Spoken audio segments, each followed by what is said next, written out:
The Book of 1 Kings, Chapter 1. David in his old age. King David was now very old, and no matter how many blankets covered him, he could not keep warm. So his advisers told him, "Let us find a young virgin to wait on you and look after you, my lord. She will lie in your arms and keep you warm." So they searched throughout the land of Israel for a beautiful girl, and they found Abishag from Shunem and brought her to the king.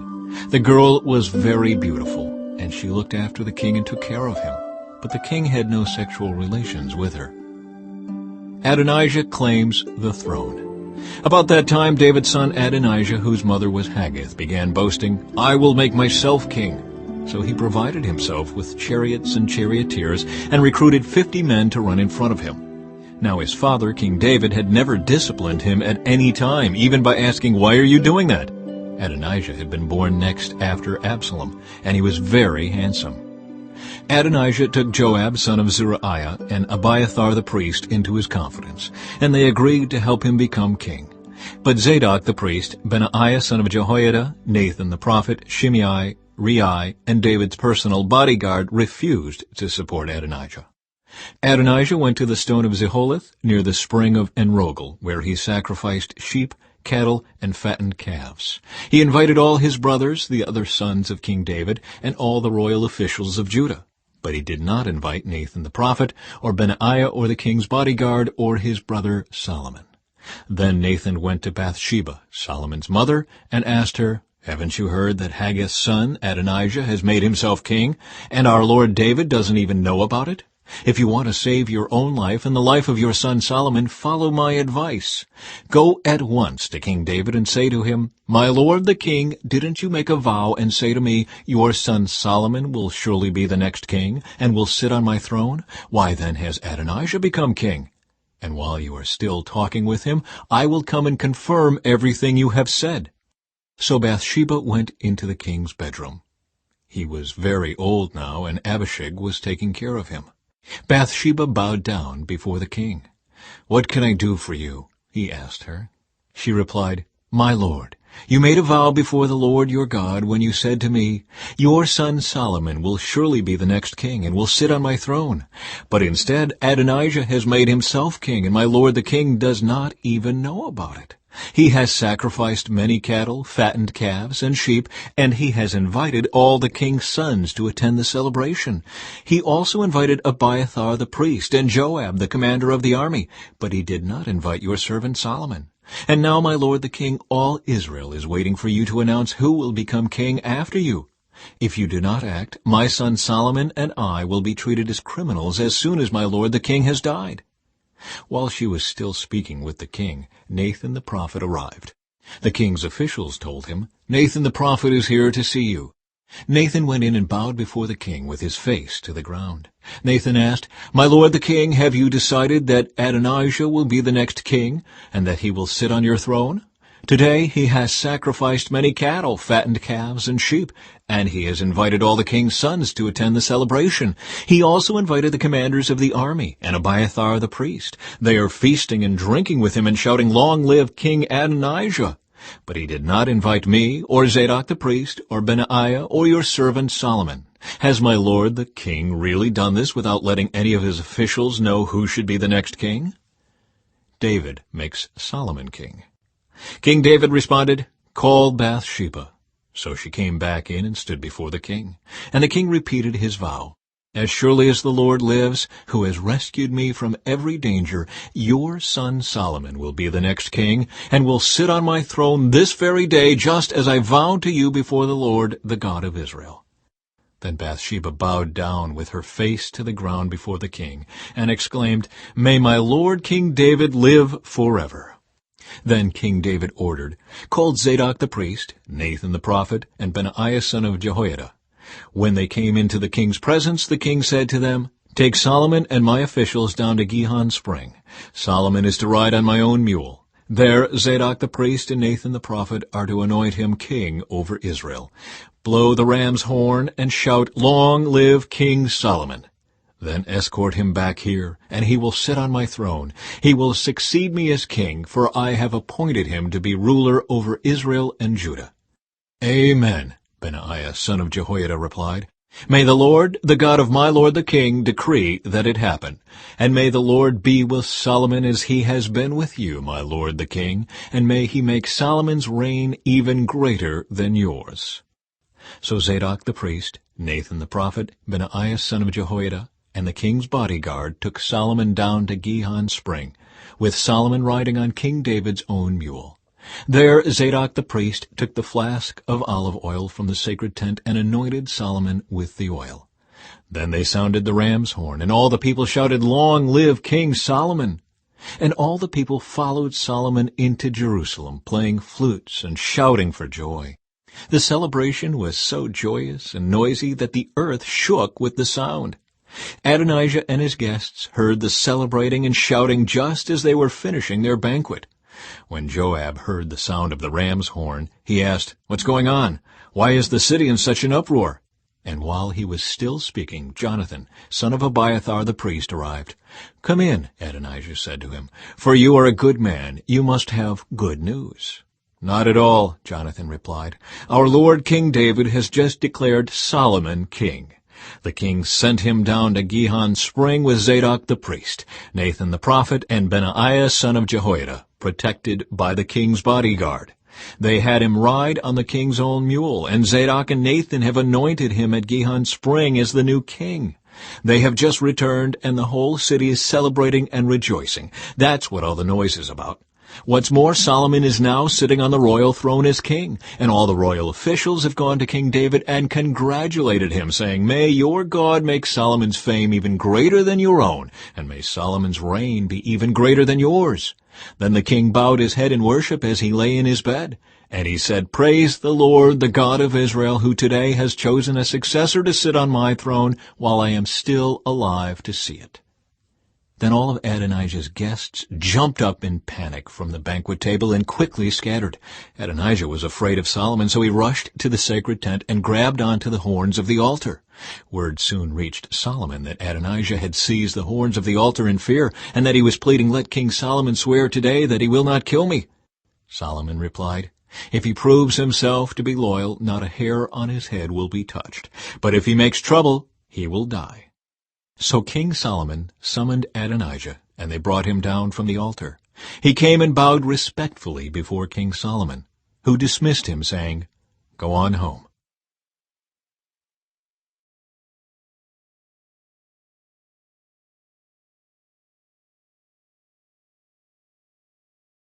Chapter 2. David's final instructions to Solomon. As the time of King David's death approached, he gave this charge to his son Solomon. "I am going where everyone on earth must someday go. Take courage and be a man. Observe the requirements of the Lord your God and follow all his ways. Keep the decrees, commands, regulations, and laws written in the law of Moses, so that you will be successful in all you do and wherever you go. If you do this, then the Lord will keep the promise he made to me. He told me, 'If your descendants live as they should and follow me faithfully with all their heart and soul, one of them will always sit on the throne of Israel.' And there is something else. You know what Joab, son of Zeruiah, did to me when he murdered my 2 army commanders, Abner, son of Ner, and Amasa, son of Jether. He pretended that it was an act of war, but it was done in a time of peace, staining his belt and sandals with innocent blood. Do with him what you think best, but don't let him grow old and go to his grave in peace. Be kind to the sons of Barzillai of Gilead. Make them permanent guests at your table, for they took care of me when I fled from your brother Absalom. And remember Shimei, son of Gera, the man from Behurim in Benjamin. He cursed me with a terrible curse as I was fleeing to Mahanaim. When he came down to meet me at the Jordan River, I swore by the Lord that I would not kill him. But that oath does not make him innocent. You are a wise man, and you will know how to arrange a bloody death for him." Then David died, and was buried with his ancestors in the city of David. David had reigned over Israel for 40 years, 7 of them in Hebron, and 33 in Jerusalem. Solomon became king and sat on the throne of David his father, and his kingdom was firmly established. Solomon establishes his rule. One day Adonijah, whose mother was Haggith, came to see Bathsheba, Solomon's mother. "Have you come with peaceful intentions?" she asked him. "Yes," he said, "I come in peace. In fact, I have a favor to ask of you." "What is it?" she asked. He replied, "As you know, the kingdom was rightfully mine. All Israel wanted me to be the next king. But the tables were turned, and the kingdom went to my brother instead, for that is the way the Lord wanted it. So now I have just one favor to ask of you. Please don't turn me down." "What is it?" she asked. He replied, "Speak to King Solomon on my behalf, for I know he will do anything you request. Ask him to let me marry Abishag, the girl from Shunem." "All right," Bathsheba replied. "I will speak to the king for you." So Bathsheba went to King Solomon to speak on Adonijah's behalf. The king rose from his throne to meet her, and he bowed down before her. When he sat down on his throne again, the king ordered that a throne be brought for his mother, and she sat at his right hand. "I have one small request to make of you," she said. "I hope you won't turn me down." "What is it, my mother?" he asked. "You know I won't refuse you." "Then let your brother Adonijah marry Abishag, the girl from Shunem," she replied. "How can you possibly ask me to give Abishag to Adonijah?" King Solomon demanded. "You might as well ask me to give him the kingdom. You know that he is my older brother, and that he has Abiathar the priest and Joab son of Zeruiah on his side." Then King Solomon made a vow before the Lord, "May God strike me and even kill me if Adonijah has not sealed his fate with this request. The Lord has confirmed me and placed me on the throne of my father David. He has established my dynasty as he promised. So as surely as the Lord lives, Adonijah will die this very day." So King Solomon ordered Benaiah son of Jehoiada to execute him, and Adonijah was put to death. Then the king said to Abiathar the priest, "Go back to your home in Anathoth. You deserve to die, but I will not kill you now, because you carried the ark of the sovereign Lord for David my father, and you shared all his hardships." So Solomon deposed Abiathar from his position as priest of the Lord, thereby fulfilling the prophecy the Lord had given at Shiloh concerning the descendants of Eli. Joab had not joined Absalom's earlier rebellion, but he had joined Adonijah's rebellion. So when Joab heard about Adonijah's death, he ran to the sacred tent of the Lord and grabbed onto the horns of the altar. When this was reported to King Solomon, he sent Benaiah son of Jehoiada to execute him. Benaiah went to the sacred tent of the Lord and said to Joab, "The king orders you to come out." But Joab answered, "No, I will die here." So Benaiah returned to the king and told him what Joab had said. "Do as he said," the king replied. "Kill him there beside the altar and bury him. This will remove the guilt of Joab's senseless murders from me and from my father's family. The Lord will repay him for the murders of two men who were more righteous and better than he. For my father knew nothing about the deaths of Abner son of Ner, commander of the army of Israel, and of Amasa son of Jether, commander of the army of Judah. May their blood be on Joab and his descendants forever, and may the Lord grant peace forever to David, his descendants, his dynasty, and his throne." So Benaiah son of Jehoiada returned to the sacred tent and killed Joab, and he was buried at his home in the wilderness. Then the king appointed Benaiah to command the army in place of Joab, and he installed Zadok the priest to take the place of Abiathar. The king then sent for Shimei and told him, "Build a house here in Jerusalem and live there. But don't step outside the city to go anywhere else. On the day you so much as cross the Kidron Valley, you will surely die, and your blood will be on your own head." Shimei replied, "Your sentence is fair. I will do whatever my lord the king commands." So Shimei lived in Jerusalem for a long time. But 3 years later, 2 of Shimei's slaves ran away to King Achish, son of Maacah of Gath. When Shimei learned where they were, he saddled his donkey and went to Gath to search for them.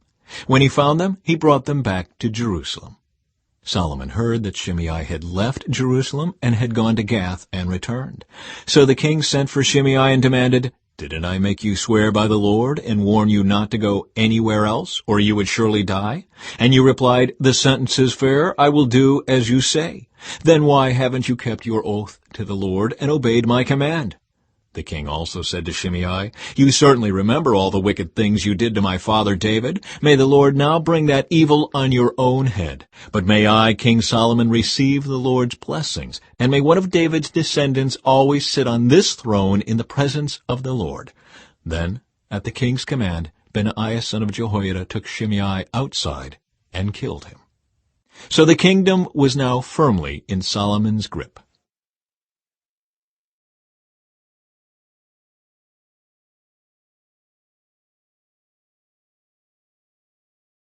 Psalm 37.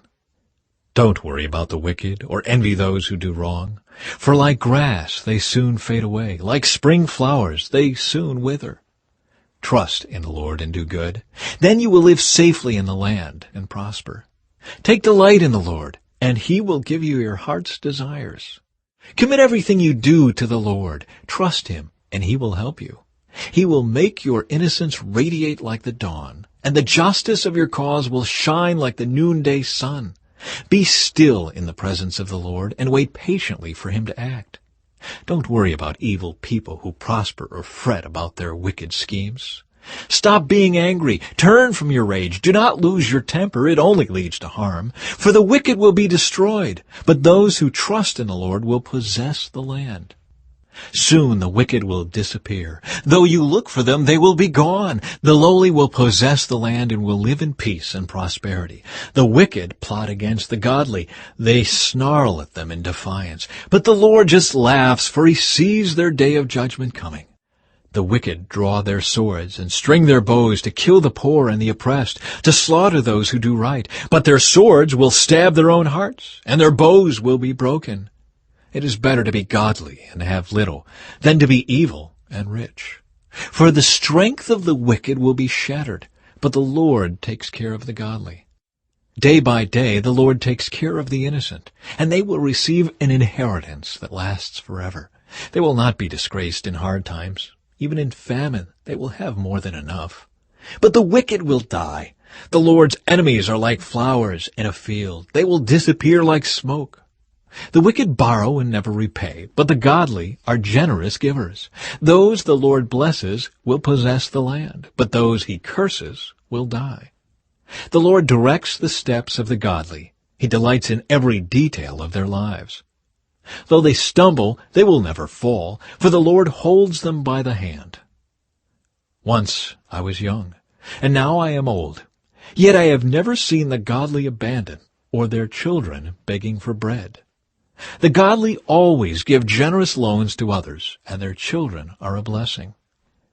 Turn from evil and do good, and you will live in the land forever. For the Lord loves justice, and He will never abandon the godly. He will keep them safe forever, but the children of the wicked will die.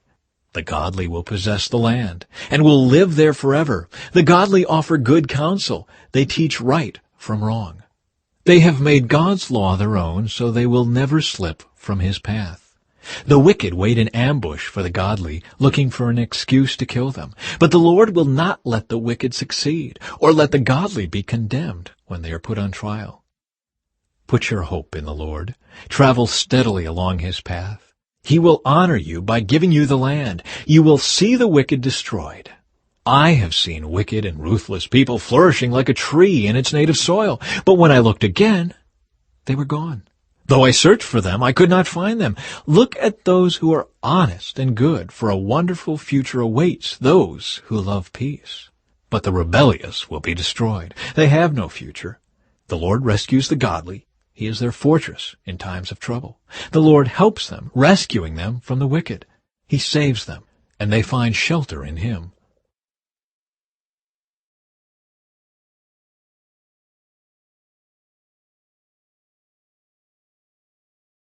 Psalm 71.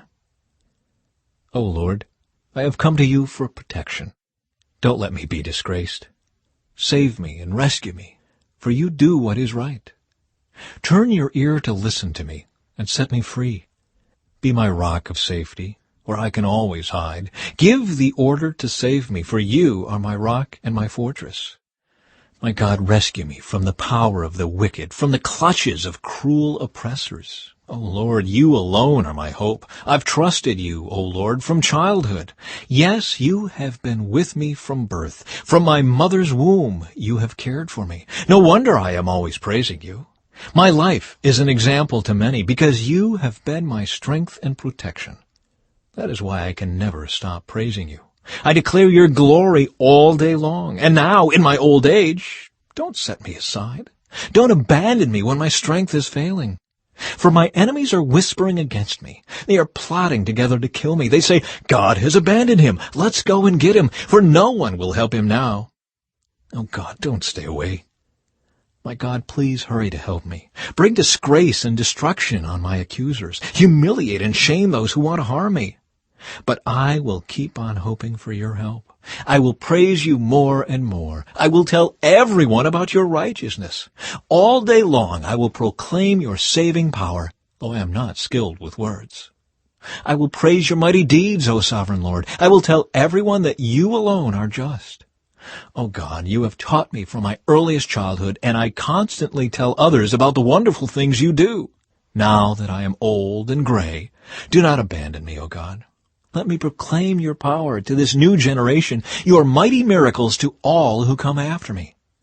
Your righteousness, O God, reaches to the highest heavens. You have done such wonderful things. Who can compare with you, O God? You have allowed me to suffer much hardship, but you will restore me to life again and lift me up from the depths of the earth. You will restore me to even greater honor and comfort me once again. Then I will praise you with music on the harp, because you are faithful to your promises, O my God. I will sing praises to you with a lyre, O Holy One of Israel. I will shout for joy and sing your praises, for you have ransomed me. I will tell about your righteous deeds all day long, for everyone who tried to hurt me has been shamed and humiliated.